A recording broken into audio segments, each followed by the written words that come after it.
रामपुर नाम के एक छोटे से कस्बे में एक अधेड़ उम्र का व्यक्ति रहता था, जिसका नाम था माधव।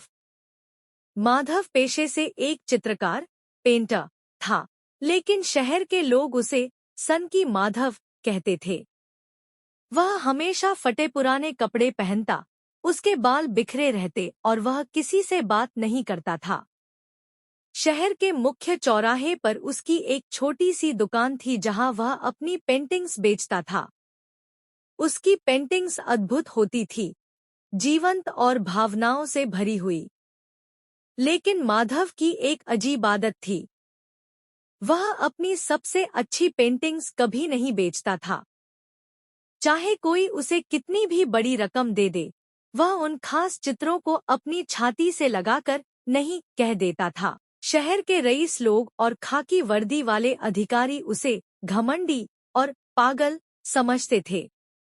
लोग कहते थे, देखो, खुद के पास ढंग के कपड़े नहीं हैं, लेकिन अमीरों को अपनी कला दिखाने में नखरे करता है। एक दिन रामपुर में एक नए जिला कलेक्टर, डिस्ट्रिक्ट कलेक्टर का आगमन हुआ, जिनका नाम था श्री विकास वर्मा। विकास साहब को कला का बहुत शौक था। उन्होंने शहर के बारे में सुना तो उन्हें माधव और उसकी अजीब आदतों के बारे में भी पता चला। लोगों ने कलेक्टर साहब को चेतावनी दी, साहब, उस माधव के पास मत जाना।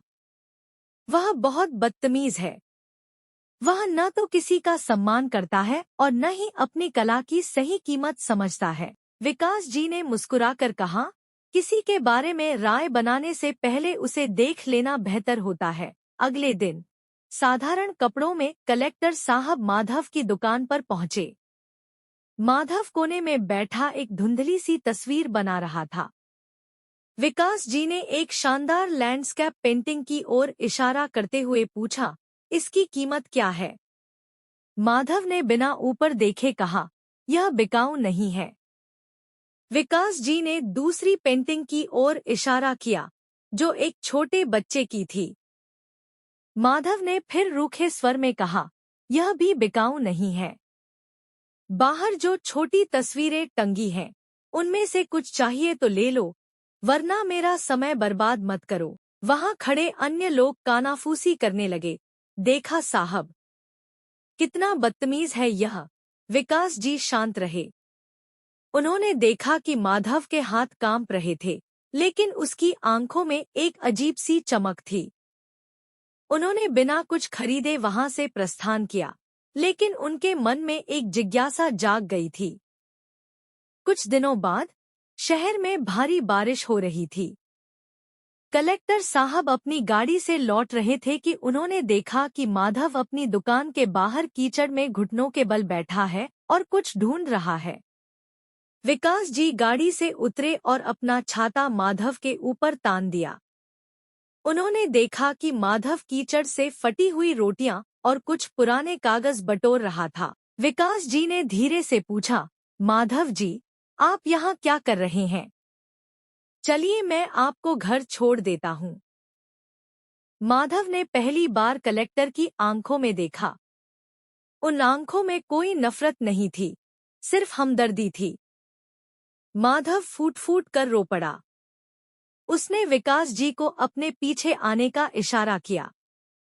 माधव का घर शहर के सबसे गंदे और पिछड़े इलाके में था। लेकिन जैसे ही विकास जी अंदर दाखिल हुए, वे दंग रह गए। वह छोटा सा कमरा सैकड़ों पेंटिंग्स से भरा था, लेकिन वे पेंटिंग्स बिकाऊ माल नहीं थी। कमरे के एक कोने में एक बिस्तर पर एक बुजुर्ग महिला लेटी थी और दूसरे कोने में 3 अनाथ बच्चे सो रहे थे।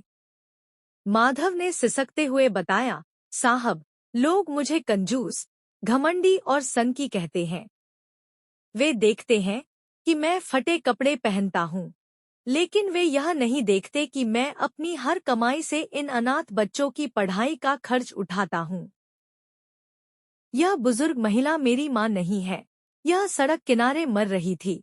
मैं इन्हें उठा लाया। विकास जी ने पूछा, लेकिन आप अपनी बेहतरीन पेंटिंग्स क्यों नहीं बेचते?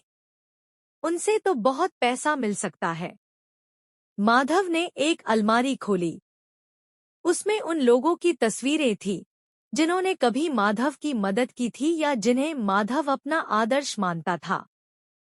माधव बोला, साहब, कला बिकाऊ हो सकती है, लेकिन भावनाएं नहीं। जिन पेंटिंग्स को मैं नहीं बेचता, वे मेरे संघर्ष और इन बच्चों के भविष्य की यादें हैं। मैं खुद भूखा सो सकता हूँ, लेकिन अपनी आत्मा नहीं बेच सकता। कलेक्टर विकास जी को अपनी गलती का एहसास हुआ। हालांकि उन्होंने उसे जज नहीं किया था, पर समाज की बातों को सुना था। अगले दिन उन्होंने पूरे शहर के लिए एक आर्ट एग्जीबिशन, कला प्रदर्शनी का आयोजन किया। उन्होंने मंच पर खड़े होकर पूरे शहर के सामने कहा, हम अक्सर लोगों को उनकी वेशभूषा, उनके रूखे व्यवहार या उनके रहन-सहन से आंकते हैं। हम भूल जाते हैं कि एक फटे हुए कुर्ते के पीछे एक महान दानवीर का दिल हो सकता है। माधव इस शहर का सबसे अमीर आदमी है, क्योंकि उसके पास निस्वार्थ प्रेम की दौलत है। शहर के लोग, जो कल तक माधव को पत्थर मारते थे या उसका मजाक उड़ाते थे, आज शर्मिंदगी से सिर झुकाए खड़े थे। उन्होंने माधव को केवल एक सन की पेंटर के रूप में देखा था, एक मसीहा के रूप में नहीं।